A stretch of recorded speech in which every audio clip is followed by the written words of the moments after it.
சேகர் கமனுல்லா அவருடைய நிறைய feel good film வந்து எனக்கு ரொம்ப பிடிக்கும். முக்கியமாக happy days, Godavari, life is beautiful, இதெல்லாம் ட்ரமெண்டஸ் ஃபிலிம்ஸ். முக்கியமாக லீடர் படம் வந்து ஒரு பொலிட்டிக்கலில் வந்து, ஏன்னா ஒரு ஃபீல் குட்டான ஒரு ஃபிலிம்ஸ் மட்டும் பண்ணிகிட்டு இருக்கிறவர் வந்து ஒரு பொலிட்டிக்கலாக வந்து ஒரு ஸ்ட்ராங்கான ஒரு படமாக நான் வந்து லீடர் படத்தை பார்ப்பேன். அவருடைய இயக்கத்தில் வந்து இருக்கக்கூடிய திரைப்படம் தான் குபேரா. இந்த திரைப்படத்தில் வந்து நாகார்ஜுனா, ரேஷ்மிகா அண்டு தனுஷ் நடிச்சிருக்காங்க. இந்த படம் எப்படி இருக்குன்றதை கொஞ்சம் விரிவாக பார்க்க போகிறோம். அதற்கு முன்பாக இந்த தளத்தை இதுவரை சப்ஸ்கிரைப் பண்ணாதவங்க சப்ஸ்கிரைப் பண்ணுங்கள், லைக், கமெண்ட், ஷேர் பண்ணுங்கள். விரிவான பார்வைக்கு ஸ்டே டியூன் வித் அஸ்.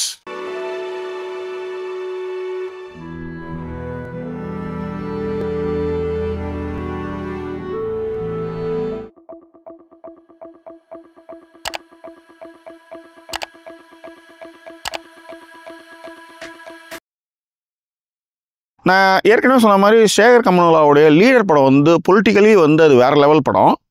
காரணம் என்னென்னா, அதை முன்னிறுத்தி நிறைய அரசியல் மாற்றங்கள் வந்து தெலுங்குலேயும் சரி தமிழ்லேயும் சரி நடந்தது, தமிழ்நாட்டிலையும் சரி நடந்துச்சு. உதாரணத்துக்கு வந்து அண்ணாவுடைய கோட்டு தான் அது. அறிஞர் அண்ணா என்ன சொன்னார்னா, மக்களை நேசி, மக்களோடு இரு, மக்களுடைய பிரச்சனைகளுக்கு தீர்வு காண். இதை தான் வந்து லீடர் படத்தில் வந்து ஹீரோ பண்ணுவாப்புல. நீங்கள் கவனிச்சிங்கன்னா அதே மாதிரி மக்களை சந்தித்த தலைவர்கள் தெலுங்கில் இருக்காங்க. 15,000 கிலோமீட்டர் கிட்ட வந்து எலெக்ஷனுக்கு முன்னாடி வந்து ஸ்டாலின் வந்து தமிழ்நாட்டில் இதே மாதிரி மக்களை போய் சந்தித்தார். ராகுல் காந்தி வந்து இதே மாதிரி நடைபயணம் மேற்கொண்டு இந்தியாவெங்கும் மக்களை சந்தித்தார். இதெல்லாம் லீடர் படத்திலிருந்து இன்ஸ்பயர் ஆன விஷயங்கள். ஓகே, ஸோ அப்படியான ஒரு டைரக்டர் எடுத்திருக்க படம் தான் வந்து இந்த குபேரா. இந்த குபேரா எப்படி இருக்குது அப்படின்னா, இந்த படத்தினுடைய கதை என்னன்னு முதல்ல பார்த்துருவோம். ஒரு பெரிய பணக்காரன், மல்டி மில்லியனர், அவனுடைய பேராசைக்கு 4 அப்பாவிகள் பாதிக்கப்படுறாங்க. அவங்களுடைய நிலைமை என்னாச்சு, அதுலேருந்து மீண்டாங்களா இல்லையா, அந்த மல்டி மில்லியனர் என்னானா, இவ்வளோதான் படம். ரைட். நாகார்ஜுனா ரொம்ப நாள் கழித்து ஸ்க்ரீனில் பார்க்கும்போது நல்லா இருந்தது. ஏன்னா ஒரு பெரிய ஹீரோ, அந்த மாதிரியான ஒரு பெரிய என்ட்ரி மாதிரிலாம் இல்லாமல் ஒரு தெலுங்கு படத்துக்குன்னு ஒரு சில விஷயங்கள் இருக்கும்ல, அந்த மாதிரி இல்லாமல் நாகார்ஜுனோட என்ட்ரியே ரொம்ப கேஷுவலாக இருந்தது. அதே மாதிரி தனுஷ் என்ட்ரியும் ரொம்ப கேஷுவலாக இருந்தது. அது தனுஷ் தானே அப்படின்ற மாதிரி ஒரு பெரிய அதிர்ச்சியும் ஏற்படுத்துச்சு. எஸ்பெஷலி அந்த வாட் இஸ் தட் ட்ரெஸ்லாம் பண்ணது, ப்ளூ ஷர்ட்டில் வந்து இப்படி திரும்புகிறப்ப தனுஷ் அது அப்படின்ற மாதிரி இருந்தது. ரொம்ப நல்லாவே பண்ணியிருந்தாங்க. முக்கியமாக தனுஷ் நிறைய இடங்களில் சூப்பராக பண்ணியிருந்தார். இப்போ உதாரணத்துக்கு வந்து அவருடைய கை வந்து, இந்த கையை வச்சுட்டு தான் ஒரு மதில் ஏறி குதிப்பார், பஸ் ஏறுவார். இது ரொம்ப அற்புதமாக பண்ணியிருந்தார். ஏன்னா எந்த இடத்துலையாவது அது மாதிரி அந்த ஒரு எங்கேயாவது ஒரு பிசுறு தட்டுமா அப்படின்னு ரொம்ப ஆர்வமாக பார்க்கும்போது கூட அவர் நடிப்பை சிறப்பாக பண்ணியிருந்தார். ரேஷ்மிகா மந்தானா அந்த சிறுசிறுப்பு, எஸ்பெஷலி இந்த படத்துலேயே நான் ரசித்த இடம்னு பார்த்தீங்கன்னா, அந்த ஆஸ்பத்திரி சீன் ஒன்று இருக்கும். இந்த ஆஸ்பத்திரி சீனில் தனுஷுக்கும் ரேஷ்மிகாவுக்குமான காம்பினேஷன் சீன் ஒன்று, 2 பேருமே சூப்பராக பண்ணியிருப்பாங்க. இந்த திரைப்படத்திற்கான திரைக்கதை வந்து 2 பேர் எழுதியிருக்காங்க. சேகர் கமனுல்லா அண்டு சைத்தன்யா பிங்க்லி 2 பேரும் திரைக்கதை எழுதியிருக்காங்க. திரைக்கதை, வசனம், டைரக்ஷன் வந்து சேகர் கமனுல்லா. இந்த திரைப்படத்திற்கான சினிமாட்டோகிராஃபி வந்து நிகித் பூமி ரெட்டி. அதே நேரத்தில் இந்த படத்திற்கான எடிட்டிங் வந்து கார்த்திகா ஸ்ரீனிவாஸ். படத்துக்கான மியூசிக் வந்து தேவ்ஸ்ரீ பிரசாத். எனக்கு தெரிஞ்சு தேவ்ஸ்ரீ பிரசாத்துடைய கைகள் கட்டப்பட்டிருக்கின்றன அப்படின்னு நான் நினைக்கிறேன். ஏன்னா அந்த மாதிரியான ஒரு விஷயமே இல்லை படத்தில். ஆனால் ஒரே ஒரு சாங், ஒரு பாம்பேயில் இருக்கிற ஒரு சாங், அதில் மட்டும் டிஎஸ்பி வர்றார்.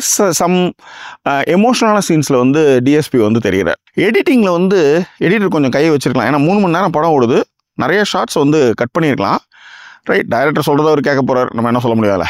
நிகிதா பூமி ரெட்டியோடைய இன்டோர் ஷார்ட்ஸ், முக்கியமாக வந்து ஹாஸ்டலு, தனுஷ் இருக்கிற வீடு, அந்த மாதிரியான இன்டோர் ஷாட்ஸ்க்கான ரைட்டிங்ஸ்லாம் ரொம்ப நல்லாவே இருந்தது. லைவ்லியாகவும் இருந்தது. அதாவது பாம்பேயோட லைவ்லினஸும் சினிமாட்டோகிராஃபியில் ரொம்ப நல்லாவே இருந்துச்சு. ஸோ டெக்னிக்கலாக வந்து படம் வந்து ஸ்ட்ராங் தான். ஆனால் எங்கே இந்த படம் வந்து மைனஸ் ஆகுது அப்படின்னு பார்த்தீங்கன்னா, திரைக்கதையில் தான் இந்த படம் வந்து மைனஸ் ஆகுது. திரைக்கதை வந்து அந்தளவுக்கு சொல்லிக்கிற மாதிரி இல்லை. பலகீனமான திரைக்கதை தான் இந்த படத்துக்கான மிகப்பெரிய மைனஸாக பார்க்குறேன். ஏன்னா பெரிய ஆர்டிஸ்ட் நாகார்ஜுனா மாதிரி, தனுஷ் மாதிரியான ஒரு ஆர்டிஸ்ட். ஏன்னா இந்த படம் நான் பார்க்கணுன்றதுக்கு காரணமே தனுஷோடைய ஆடியோ லான்ச்சில் பேசுனது தான். ஒரு பெரிய டைரக்டர்னு போனேன், என்னை வந்து திருப்பதி வாசல பிக்சருக்கு வச்சிட்டாருன்னு சொன்ன அந்த விஷயத்துக்கு எப்படிலாம் பண்ணியிருக்காங்க அப்படின்னு பார்க்கறதான் போனேன். எனக்கு அப்பயே ஒரு டவுட் என்னன்னா, இப்படி ஒரு விஷயத்தை எடுத்துட்டு வராங்க, இதை சரியா ட்ரிகர் பண்ணி விட்டா அந்த படம் ஒர்க் அவுட் ஆகும், இல்லைன்னா ஒர்க் அவுட் ஆகுதுன்னு மைண்டு சொல்லிச்சு. எனக்கு 245 minutes, அதாவது 3 hours படம். 2 hours 45 minutes வரலையுமே வந்து ஓரளவுக்கு ஓகே, சேகர் கமலா மாதிரி வந்து வித்தியாசமான கதை மாதிரி தான் இருக்கு அவருடைய படம் அப்படின்ற மாதிரி தான் நினைச்சேன். ஆனா கிளைமேக்ஸ் தான் எனக்கு வந்து அந்த அளவுக்கு பெருசா ஒத்துக்க முடியலன்னு தான் நான் சொல்லுவேன். இது ஒண்ணு. அது மட்டும் கிடையாது, பாக்யராஜ், சுனைனா, ஷியாஜி சிண்டே இவங்க எல்லாமே நடிச்சிருக்காங்க, நிறைய ஆர்டிஸ்ட். ஆனா எல்லா ஆர்டிஸ்டும் சூப்பரா நடிச்சிருக்காங்க. வாழ்க்கையில சில விஷயங்கள் வந்து நம்ம வந்து கேள்வி கேட்காம விஜய் வந்து ஒரு டைலாக் எழுதிருப்பாரு. அந்த மாதிரி இந்த படத்துல போயஸ்காரன் 100 கோடி ரூபாய் சொத்து. ஆனா இல்ல, நாய் வேஷம் போட்டா குறைச்சுதான் ஆகணும், நான் அதை தான் சொல்ல வரல. அந்த கேரக்டர் வந்து ரொம்ப அற்புதமா பண்ணிருக்காருன்னு சொல்ல வரேன். அவரும் சரி, ரேஷ்மா மந்தான மாதிரியான ஆட்களும் சரி, குப்பை தொட்டி, குப்பை வண்டின்னு ஏகப்பட்ட டிராவல் பண்றாங்கன்னு வச்சுக்கோங்களேன். தெரியல எனக்கு வந்து, நீங்க என்ன மாதிரி வேணாலும் நீங்க கதை எடுக்கலாம். ஆனால் படத்துல இப்ப நான் சொன்ன மாதிரி லீடர், ஹாப்பி டேஸ், கோதாவரி அதெல்லாம் வந்து கூட நீங்க வந்து ஃபேமிலி ட்ராமாஸ். பட் லீடர் வந்து வேற லெவல். அந்த மாதிரிதான் கலக்க போதும் நான் வந்து ஃபர்ஸ்ட் ஹாஃப் முடிகிற வரையுமே பார்த்துட்டு இருந்தேன். ஆனா எனக்கு தெரிஞ்ச அந்த அளவுக்கு வந்து திரைக்கதையில அந்த அளவுக்கு ட்விஸ்ட் அண்ட் டர்ன்ஸ் பெருசா இல்லை அப்படின்றதுதான் இங்க சொல்லக்கூடிய விஷயம். இன்டர்வல் வரலுமே ஒரு பெரிய ஹீரோ, இப்ப நான் வந்து நாகார்ஜுனா விடுங்க, தனுஷ் விட்டுருங்க, கதாபாத்திரங்களாவே நம்ம நினைச்சுக்கோ. ஏன்னா நம்ம பெரிய பெரிய நடிகர்கள் இருக்கும்போது நம்ம எதிர்பார்ப்புகள் அதிகமா இருக்கும். சரி, அந்த எதிர்பார்ப்புலாம் கைட்டு வச்சுட்டு நம்ம படமா பார்ப்போமே, நாகார்ஜுனா ஒரு கேரக்டர், தனுஷ் ஒரு கேரக்டர் அப்படின்னே வச்சுன்னே பார்ப்போமே. அப்படியே இருந்தாலும் கூட இன்டர்வல் பிளாக்கு அப்புறம் வந்து படம் வந்து வேற லெவல்ல போயிருக்கும். ஏன்னா அவங்ககிட்ட அவ்வளவு பவர், அவ்வளவு மணி இருக்கு அப்படின்னும் போது வேற லெவல்ல போயிருந்தா நல்லா இருந்திருக்குமோ அப்படின்னு நான் நினைக்கிறேன். சரி, அப்படியே இயல்பா எடுத்தாலும் அது லாஜிக்கோட எடுத்திருந்தாலும் சந்தோஷப்பட்டிருக்கலாம். அந்த மாதிரியான இடங்களும் நிறைய மிஸ் ஆகுது. என்னவோ இது என்ன சொல்றது, எங்கேயோ போற மாதிரியாத்தான் என் மேல வந்து ஏறாத்தான்னு எழுதிட்டு அதையே படமா எடுத்த மாதிரி தான் எனக்கு தோணுது.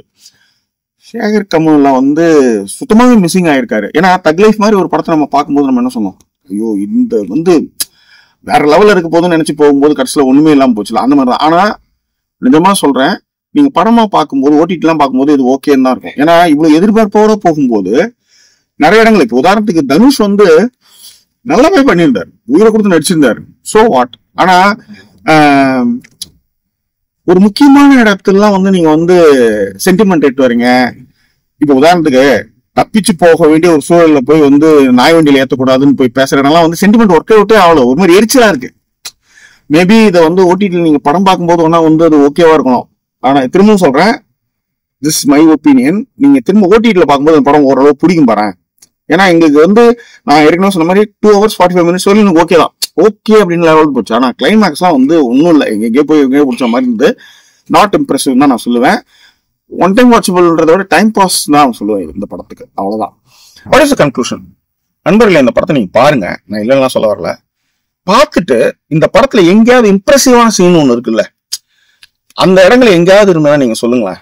எனக்கு இம்ப்ரெசிவா இருந்தது வந்து ரேஷ்மிகா வந்து அந்த தனுஷ் கூட பேசுற சீன்ஸ், திரும்ப தனுஷ் வந்து மீட் பண்ற சீன், இந்த போர்ஷன் மட்டும்தான் எனக்கு இந்த படத்துல ரசிக்கிற மாதிரி இருந்தது. மற்றபடி எனக்கு வந்து எங்கேயுமே கனெக்ட் ஆகல, ரொம்ப கொடுமையா இருந்தது. எங்கேயுமே லாஜிக் இல்ல, ஒரு மாதிரி போகுதுன்னு வச்சுக்காங்களேன். ஸோ அதனாலதான் இந்த படம் வந்து நான் டைம் பாஸ் ஃபிலிம்னு சொல்றேன். நான் வந்து ஒன் டைம் வாட்சபிள்னு கூட சொல்ல, டைம் பாஸ் ஃபிலிம் தான் சொல்றேன். அதே நேரத்துல ரேஷ்மிகாவும் நாகார்ஜுனா ஒரு படிக்கட்டு சீன் ஒன்று இருக்கும், அதுல நாகார்ஜுனா வந்து ஒரு அட்வைஸ் பண்ணுவாரு. அந்த இடமும் சரி, பெரிய இடத்த பெரிய பிம்பமா பார்த்த ஒரு கேரக்டர் வந்து பிச்சை எடுக்கிற சீன் வந்து நல்லா இருந்தது, அவ்வளவுதான். மற்றபடி வந்து எங்கேயுமே இம்ப்ரெஸ் ஆக முடியல. அதுதான் இந்த படத்தோட மிகப்பெரிய மைனஸா நான் பாக்குறேன். எனக்கு யாரோ சாகனம் விட்டாங்கன்னு நினைக்கிறேன். இந்தியாவில் இருக்கிற பெரிய பெரிய டைரக்டர் எல்லாமே வந்து மொக்க வாங்கணும்னு ஏதோ எழுதிருக்கு போல இருக்கு. சங்கர்ல இருந்து, மணிரத்னத்துல இருந்து, சேகர் கமலா இருந்து யாருமே விதிவிலக்கு இல்லாம இருக்கிறாங்கன்னு வச்சுக்காங்களேன். தெரியல, நீங்க பார்த்துட்டு உங்களுடைய கருத்துக்களை பின்னோட்டங்களை தெரியப்படுத்துங்க. மீண்டும் வேறொரு எபிசோட்ல உங்களை நான் சந்திக்கிறேன். அதுவரை நன்றி கூறி விடுவது உங்கள் ஜாக்கி சேகர். நன்றி, வணக்கம்.